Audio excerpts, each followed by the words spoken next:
guys, it's your girl Realtor D here with another video, and just wanted to of course say Happy New Year. I know I'm late. It is what today's date is, what, the 12th? So I'm 12 days in and I'm just making a video, so I apologize for just not being present, and I have to just do better. There's no excuses, so I own up to that. Just been uninspired a little bit, but just always also caught up. So once I make a decision to do something, I need to just stick to it. So enough of that. I am here now and I'm back with another video. In today's video, I'm going to be discussing a little bit about what I was doing over the last couple of weeks. So I purchased an investment property, and I just want to get into it a little bit to help my beginners to just not make the same mistakes that I did. Let's get into the video.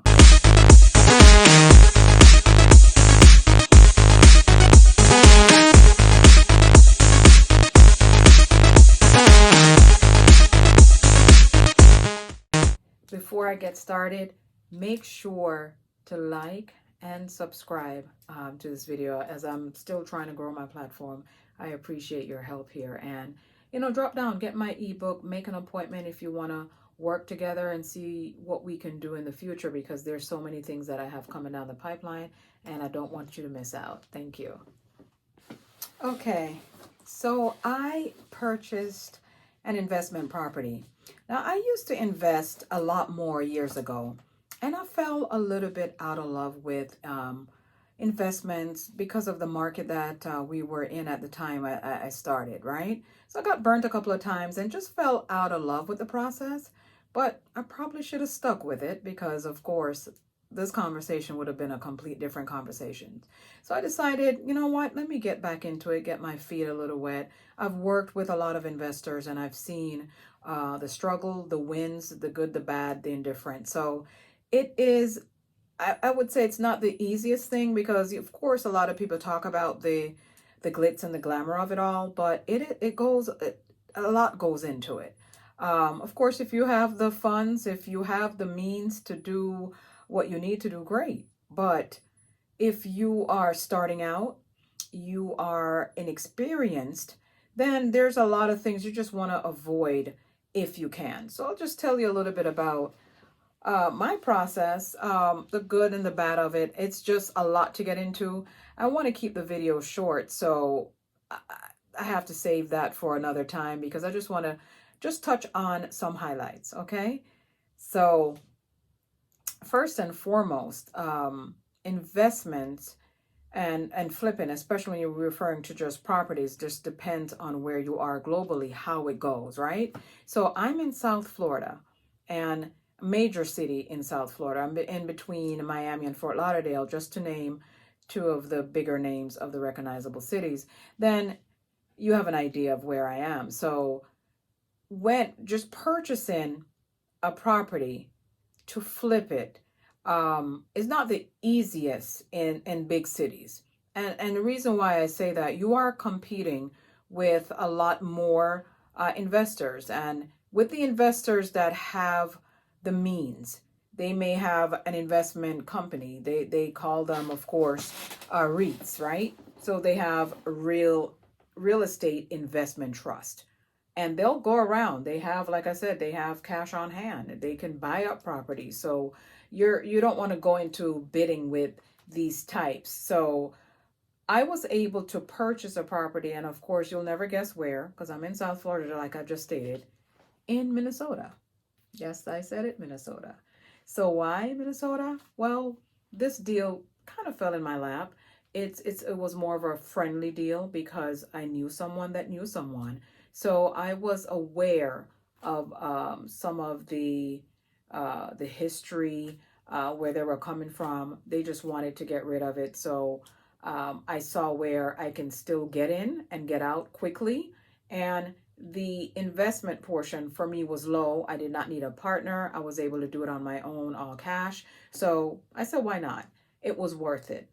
But here's what we don't think about. I'm in South Florida. If you're buying a property down here, it's a little different than buying a property in a state like Minnesota, where the weather is completely different, right?